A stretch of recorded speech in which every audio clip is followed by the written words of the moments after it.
This is called as inner engineering. As there is a science and technology to create external well-being, we have engineered the outside world in so many ways to bring comfort and convenience for ourselves. Whatever comfort and convenience we have done in the last 100 years, let's say, much engineering we have done with the world, we have earned the kind of comforts and conveniences no other generation ever knew. We are definitely the most comfortable generation ever on this planet. In spite of that, human beings are still not happy, they're not any happier than what they were before. So, this is simply because the inner dimension of the human being has been neglected. So what we are offering is called as inner engineering. As you engineer the outside to create the kind of situations that you want to be in, similarly engineering the interiority the way you want it to be. So if your interiority… See, when you want to engineer the outside, there are so many ingredients involved, so many components, but when it comes to the interiority, it is just you. So it's a subjective engineering. So once a person engineers himself the way he wants, definitely he will engineer himself into a very peaceful, joyful and blissful human being.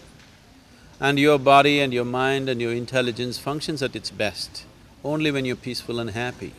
So inner engineering, one thing, it changes the complexion of the way you experience your life, it changes the context of your life from being in pursuit of happiness to be an expression of joy. And one gets to function at its optimum level. We have noticed this in corporate sector and in various places, that one's level of efficiency grows up dramatically simply because he's so much more peaceful and happy, his physical body and mind is so much more organized. So this is a science, this is not a teaching, this is not a philosophy or a belief system. This is an inner science, a subjective science. Stock exchange is a place where people's lives are made and unmade on a daily basis So because of people's eagerness to advance in economic well-being, people put themselves to risks on many levels. And the very nature of any material dealing is such that my profit is your loss is my profit, so naturally they become anxiety-ridden over a period of time. So if you want to play with life like this, whether it's stock exchange or elsewhere, particularly stock exchange, if you want to play with life and still enjoy the process, not become anxious, it's extremely important that you do something about your interiority. So that is why this program Inner Engineering has been offered to them, where by employing this technology of inner engineering, you create an inner situation the way you want it, so that being peaceful and joyful becomes a natural process for you. If you're in such a state of being peaceful and joyful, definitely your intelligence and your body will function at its best. So, whatever the nature of activity you might have chosen, you will definitely perform that well.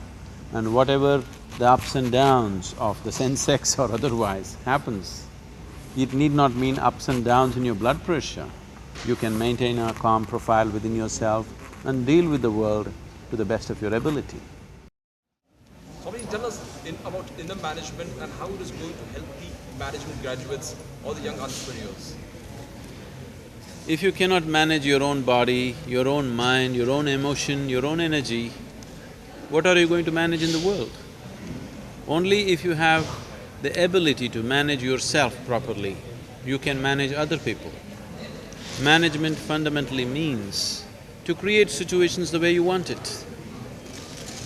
If you cannot create the situation that you want within yourself, how will you create it outside yourself? All your management will be purely accidental. So, if you don't know any inner management, your outside management will be accidental and very anxiety-ridden.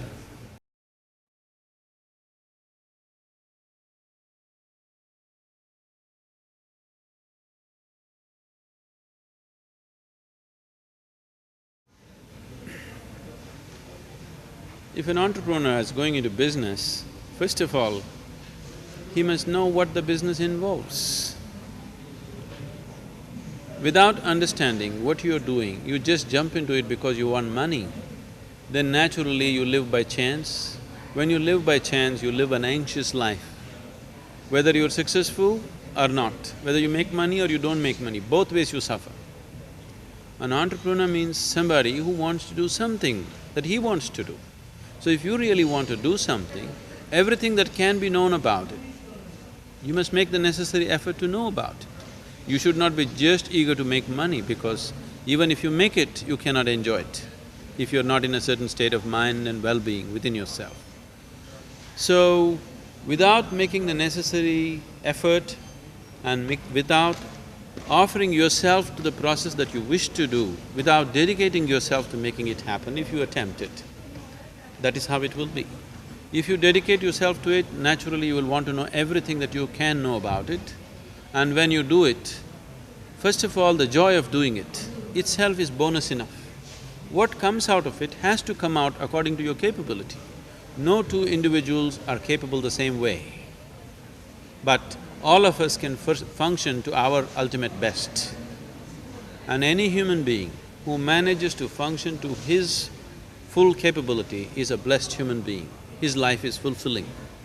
It is not the question of, are you as good as somebody else? Are you fully being used? Are you able to use all your potential fully? That's the only question. As long as you're doing that, your life will be fulfilling and results will come according to one's capability. But never two individuals are capable the same way. So, entrepreneurs should not be thinking of competition.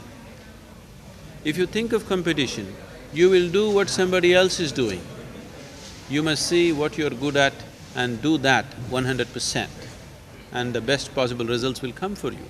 And results in this world, whether it is internal or external, will not come to you because you desire for it. Results will come to you because you did the right things, otherwise they won't come.